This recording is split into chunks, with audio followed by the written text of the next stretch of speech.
शिवसेनेचे अध्यक्ष राज ठाकरे आज ठाणे दौऱ्यावर असणार आहेत। यावेळी ते ठाण्यातील नौपाडा येथील मनसेच्या मध्यवर्ती कार्यालयात कार्यकर्त्यांसह पदाधिकाऱ्यांची भेट घेणार आहेत। शिवसेनेचे नेते आदित्य ठाकरे हे येत्या 23 आणि 24 नोव्हेंबरला कोकण दौऱ्यावर जाणार आहेत। सिंधुदुर्ग रत्नागिरी जिल्ह्यातील कार्यकर्त्यांसोबत त्यांच्या बैठका होणार आहेत। ऊस दर प्रश्नावर आज पुन्हा कोल्हापुरात महत्त्वाची बैठक आयोजित करण्यात आली आहे। पालकमंत्री हसन मुश्रीफ, कारखानदार आणि शेतकरी संघटनांमध्ये ही बैठक होणार आहे। या बैठकीत ऊस दरावर तोडगा निघणार का याकडे सर्वांचेच लक्ष आहे।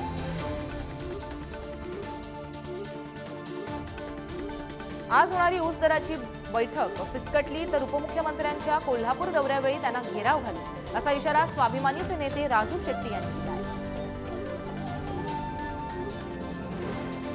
कोल्हापूर जिल्ह्यात आजही स्वाभिमानी शेतकरी संघटनेचं आंदोलन सुरू आहे। राधानगरी तालुक्यात ऊसाच्या फडात जाऊन ऊस तोडी बंद पाडल्यात, तसंच ट्रॅक्टरवर भरलेल्या ऊसाच्या मोळी विस्कटून टाकल्या। यंदाच्या ऊस हंगामातील ऊसाला टनास 3,500 रुपये दर द्यावा, अन्यथा ऊस तोड होऊ देणार नाही असा इशारा देत ठाकरे गटाने बिदरी साखर कारखान्याची ऊस तोड बंद पाडली आहे। मनोज जरांगेंच्या महाराष्ट्र दौऱ्याच्या तिसऱ्या टप्प्याचा आज दुसरा दिवस आहे। जरांगे आज पुणे आणि सातारा जिल्हा दौऱ्यावर आहे।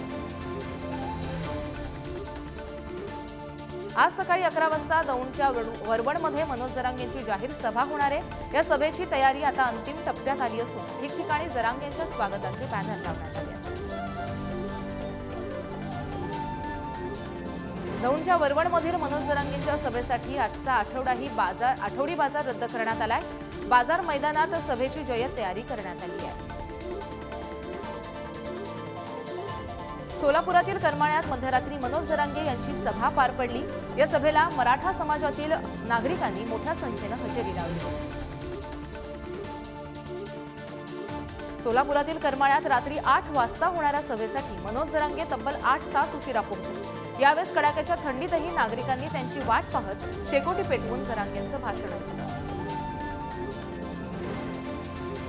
धनगर समाजाला एसटी समाजातून आरक्षण मिळावं या मागणीसाठी पुन्हा आमरण उपोषण केलं जाणार आहे। उद्यापासून राजमाता अहिल्यादेवी होळकर यांच्या जन्मगावी चौंडी येथे उपोषण केलं जाणार आहे। बुलढाण्यातील सोनाटी गावात धनगर आरक्षणासाठी 200 फूट उंच मोबाईल टॉवरवर चढून युवकानं शोले स्टाईल आंदोलन केलंय। आरक्षण मिळत नाही तोपर्यंत खाली उतरणार नाही अशी भूमिका आंदोलनकर्त्यांनी व्यक्त केली आहे। लाज असेल तर सरकारनं अधिवेशनापूर्वी त्यांनी केलेल्या घोषणाची पूर्तता करावी अशी टीका विजय वडेट्टीवार यांनी केली आहे। आम्ही सरकारच्या लक्षात आणून दिल्यावर दुष्काळग्रस्त तालुक्यांची संख्या वाढवली, मात्र मदत मिळालेली नाही असंही ते म्हणाले। दुधाच्या दरात मोठी घसरण झाली आहे। दुधाचे दर हे 35 रुपयांवरून 27 रुपयांवर पोहोचले। यामुळे किसान सभा आक्रमक झाली आहे। रोहित पवारांच्या युवा संघर्ष यात्रेला आजपासून सुरुवात होणार आहे। या पार्श्वभूमीवर उद्या चौंडीत महाविकास आघाडीच्या सभेचं आयोजन केलंय। यावेळेस युवराज सिंह होळकर, जयंत पाटील, सुषमा अंधारेंसह विविध नेते उपस्थित राहणार आहेत। जालन्याच्या अंबडमध्ये उद्या होणाऱ्या एल्गार सभेची जय्यत तयारी सुरू आहे। ओबीसी भटके मुक्त आरक्षण बचाव एल्गार सभेचं आयोजन करण्यात आलं। या सभेची तयारी आता अंतिम टप्प्यात आली आहे। जालन्यातील अंबडमध्ये मुंबईच्या रॅपिड ॲक्शन फोर्सच्या जवानांसह स्थानिक पोलीस आणि राज्य राखीव पोलीस दलाच्या जवानांनी पथसंचलन केलं। उद्या होणाऱ्या ओबीसी एल्गार सभेच्या पार्श्वभूमीवर पथसंचलन करण्यात आलं। जालन्यातील अंबडमध्ये उद्या ओबीसी भटके विमुक्त आरक्षण बचाव एल्गार सभेचं आयोजन करण्यात आलं। त्यासाठी आज आणि उद्या अंबड, धनसांगवीतील दारूची दुकानं बंद ठेवण्याचे आदेश जिल्हाधिकाऱ्यांनी दिले आहेत। मुख्यमंत्री एकनाथ शिंदेंनी C60 दलाची भेट घेतली आहे। गडचिरोलीच्या टिकाळी गावातील पोलिसांच्या C60 कमांडोजच्या फायरिंग रेंजला भेट देत त्यांनी त्यांची कार्यपद्धती समजावून घेतली आहे।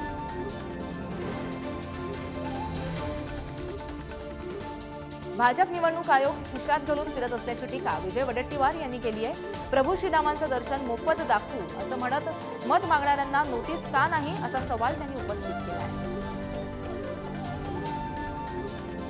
लोकसभा निवडणुकीसाठी भाजपकडून अभिनेत्री माधुरी दीक्षितला तिकीट दिलं जाणार असल्याची माहिती आहे। उत्तर मध्य मुंबईतून माधुरी लोकसभेच्या रिंगणात उतरणार असल्याच्या चर्चा सध्या जोर धरत आहेत। नाशिक जिल्हा बँकेची फसवणूक केल्याप्रकरणी ठाकरे गटाचे नेते अद्वै हिरे यांना मालेगाव कोर्टात हजर केलं जाणार आहे। काल रात्री त्यांना मालेगाव पोलीस स्टेशनमध्ये ठेवण्यात आलं, तेव्हा कार्यकर्त्यांनी मोठी गर्दी केली होती। रत्नागिरीच्या गणपतीपुळे समुद्रकिनारी असलेल्या वेल माशाच्या पिल्लाचा अखेर मृत्यू झालाय। काल या माशाच्या पिल्लाला समुद्रात सोडल्यानंतर पुन्हा हा मासा समुद्रकिनारी आला, त्यानंतर त्याचा मृत्यू झाला। एका मुलाला मारल्याच्या व्हायरल व्हिडिओवर अभिनेते नाना पाटेकरने स्पष्टीकरण दिले। त्या व्हिडिओतील दृश्य आमच्या चित्रपटातला एक भाग होता। तालीम सुरू असताना सीनप्रमाणे मी त्याला मारलं, मात्र नंतर तो क्रू मेंबर नसल्याचं कळलं, असं नानांनी सांगितलं। IIT मुंबईच्या कॅम्पसमध्ये विविध कार्यक्रमांसाठी बाहेरून बोलवण्यात येणाऱ्या व्याख्याते तज्ज्ञ यांची माहिती घेण्यासाठी पुनरावलोकन समिती स्थापन केली आहे। या समितीच्या शिफारसीनंतर कॅम्पसमध्ये विविध कार्यक्रमासाठी परवानगी दिली जाणार आहे। मीरा भाईंदरमधील हवेतील प्रदूषण तपासणी केली असता एअर क्वालिटी इंडेक्स 90 ते 160 दरम्यान स्थिरावलाय। त्यामुळे या ठिकाणाची हवा तुर्तास तरी चांगली असल्याचा दावा करण्यात येतोय। मुंबईला पाणीपुरवठा करणाऱ्या तलावांचा पाणीसाठा 85.19% आलाय। गेल्या वर्षाच्या तुलनेत हा पाणीसाठा 5% कमी झाला आहे। मुंबई मेट्रो 3च्या विस्तारात आता आणखीन एका स्टेशनची भर पडणार आहे। यात कफ परेड ते नेव्ही नगर अशा विस्तारित मार्गिकेचा सविस्तर प्रकल्प अहवाल नुकताच पूर्ण झालाय। यामुळे मुंबईकरांना आरे ते नेव्ही नगर असा थेट प्रवास करता येणार आहे। राज्यात नव्या अप्पर जिल्हाधिकारी आणि तहसील कार्यालयांसाठी हालचाली सुरू झाल्या। यासाठी राज्य शासनानं समिती स्थापन केली आहे, तर काही ठिकाणी स्वतंत्र प्रांत कार्यालय सोबतच काही प्रांत कार्यालयाची पुनर्रचनाही होण्याची शक्यता आहे। पंतप्रधान नरेंद्र मोदींचा ड्रीम प्रोजेक्ट असलेल्या अहमदाबाद बुलेट ट्रेनसाठी बुलेट ट्रेन ऑपरेटर आणि चालकांची 20 पदं भरली जाणार आहेत। यासाठी रेल्वेचे लोको पायलट, मोटरमन आणि मेट्रोच्या चालकांना प्राधान्य दिलं जाणार आहे। मेट्रो सिटीतील ट्रॅफिकवर उपाय म्हणून इंडिगो कंपनीनं एअर टॅक्सी चालवण्याची योजना आखली आहे। याच्या पहिल्या टप्प्यात मुंबई, बंगळुरू आणि दिल्लीमध्ये ही सेवा सुरू करण्यात येणार आहे। मुंबई विमानतळानं एक नवीन विक्रम केलाय। शनिवारी 11 तारखेला 1032 विमानांची ये-जा झाली आहे। दिवाळीच्या सुट्टीमुळे बाहेरगावी पर्यटनासाठी जाणाऱ्या प्रवाशांची संख्या सध्या मोठी आहे।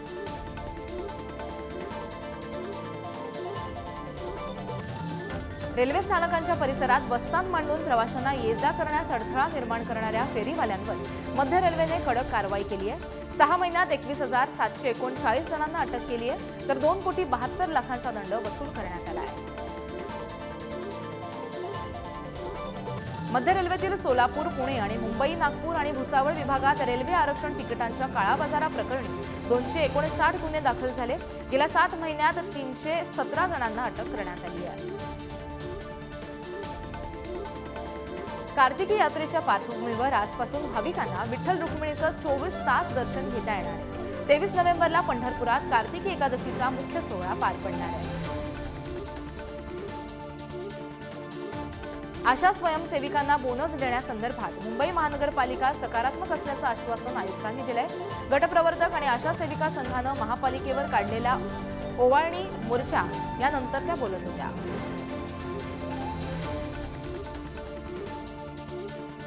राज्य सरकारनं जमीन खरेदीवर मुद्रांक शुल्कावर 50% माफ करण्याची घोषणा केली होती, मात्र आता या प्रकल्पातील दुकानं आणि घरांच्या खरेदीवर मुद्रांक शुल्कातही 50% सूट देण्यात येणार आहे। भारतीय संघाने न्यूझीलंडचं आव्हान मोडून काढत 70 धावांनी विजय मिळवलाय आणि दिमाखात अंतिम फेरी गाठली आहे। धावांचा महापूर ठरलेल्या लढतीत वेगवान गोलंदाज मोहम्मद शमीनं 7 विकेट्स पटकावत भारताला विजय मिळवून दिला आहे। भारत आणि न्यूझीलंड यांच्यात मुंबईच्या वानखेडे स्टेडियमवर सेमीफायनलचा सामना खेळला गेला। यामध्ये विराट कोहलीनं शतकाचं अर्धशतक पूर्ण करत सचिन तेंडुलकरचा विक्रम मोडला आहे। विराटच्या शतकानंतर सचिन तेंडुलकरनं ट्विट केलं, ड्रेसिंग रूममध्ये भेटलेला मुलगा विराट खेळाडू झालाय, याचा मला आनंद आहे, अशा भावना त्यांनी व्यक्त केल्या आहेत। मुंबईतील वानखेडे स्टेडियमवर सुरू असलेल्या न्यूझीलंड विरुद्ध सामन्यात विराट कोहलीनं दमदार शतक केलं. पुण्याच्या दौंड तालुक्यातील बारगावात कोहलीच्या चाहत्यांनी फटाके फोडत आनंद उत्सव साजरा केला. वनडे विश्वचषकात भारतानं न्यूझीलंडचा दारुण पराभव केलाय. भारताच्या विजयानंतर मुंबईत क्रिकेट चाहत्यांनी फटाक्यांची आतिषबाजी करत एकच जल्लोष केलाय. एकदिवसीय विश्वचषकात भारतानं न्यूझीलंडचा पराभव करत फायनलमध्ये धडक मारली आहे. विजयाच्या चाहत्यांकडून आनंद उत्सव साजरा करण्यात येतो.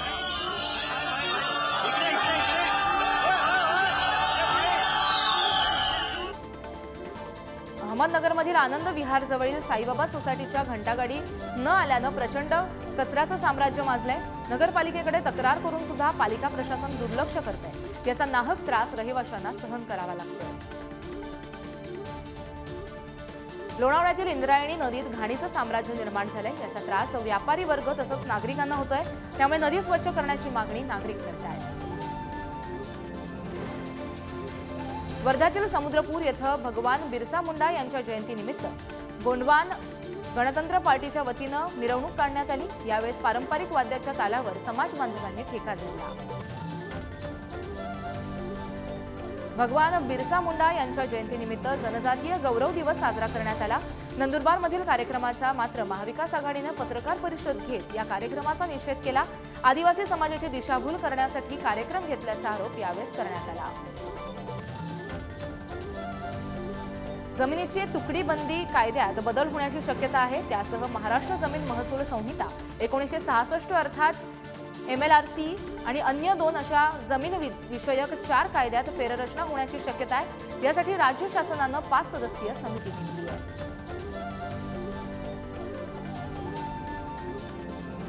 नवी मुंबई महानगरपालिकेच्या वतीनं मुलांच्या विकासासाठी दिवाळी सुट्टीत शिबिराचं आयोजन करण्यात आलंय. 18 ते 24 नोव्हेंबर दरम्यान हे शिबिर घेतलं जाणार आहे. कोविडनंतर 3 वर्षांपासून बंद असलेल्या सेंट जॉर्ज रुग्णालयाचा बालरोग वॉर्ड अखेर सुरू झालाय. सुरुवातीला 15 खाटांचा वॉर्ड सुरू करण्यात आला असून येत्या काही महिन्यात सर्व वॉर्ड म्हणजे 40 खाटांचा वॉर्ड कार्यान्वित करण्यात येणार आहे. पॅलेस्टाईन लोकांच्या समर्थनार्थ चेंबूर येथे भव्य सभा पार पडणार आहे. 25 नोव्हेंबरला ही सभा पार पडणार असून नरसंहार थांबवा, पॅलेस्टाईनला मुक्त करा अशी घोषणा सुद्धा देण्यात येते. महसूल विभाग विजन डॉक्युमेंट तयार करणार आहे. त्यावर वार्षिक निर्देशिकाही तयार केली जाणार आहे. याद्वारे नागरिकांना देण्यात येणाऱ्या सेवा अधिक प्रभावित होतील असा विश्वास शासन व्यक्त करते.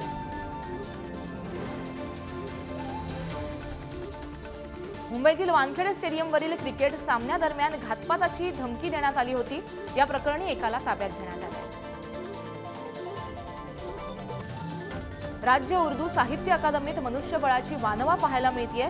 अकादमीचा कारभार एकच अधिकारी एका हाती बघतोय. फोर्ट येथील ओल्ड कस्टम हाऊस इमारतीच्या दुसऱ्या मजल्यावर महाराष्ट्र राज्य उर्दू साहित्य अकादमीचं कार्यालय आहे. लोणावळ्यातील वाहतूक कोंडीमुळे अंतर्गत रस्त्यावर येणाऱ्या रेल्वे गेटवर नागरिकांना तासनतास थांबावं लागतंय. त्यामुळे नागरिकांमध्ये आणि रेल्वे गेट कर्मचाऱ्यांमध्ये वाद झाले. याचा त्रास रहिवाशांना होत असल्यानं प्रशासनानं दखल घेण्याची मागणी स्थानिक करतायत. नंदुरबारमधील वाहतूक कोंडीमुळे शहादा शहरात लाखो रुपये खर्च करून नवीन बस स्थानक उभारण्यात आलंय.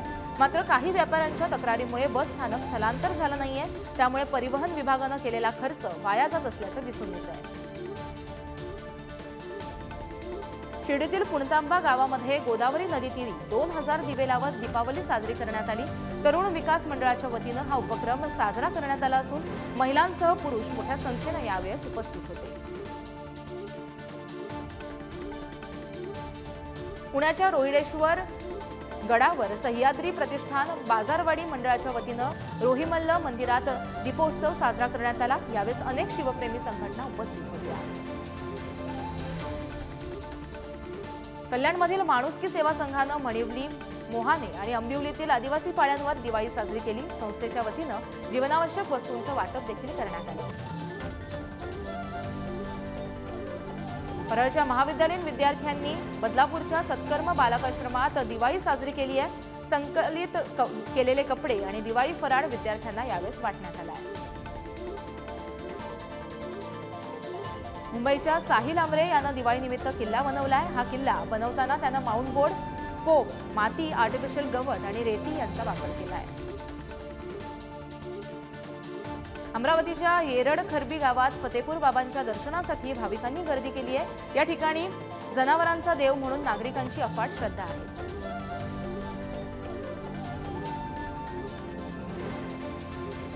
वर्ध्याच्या आर्वी तालुक्यातील पारडी गावात 12 फुटांचा अजगर आढळून आलाय।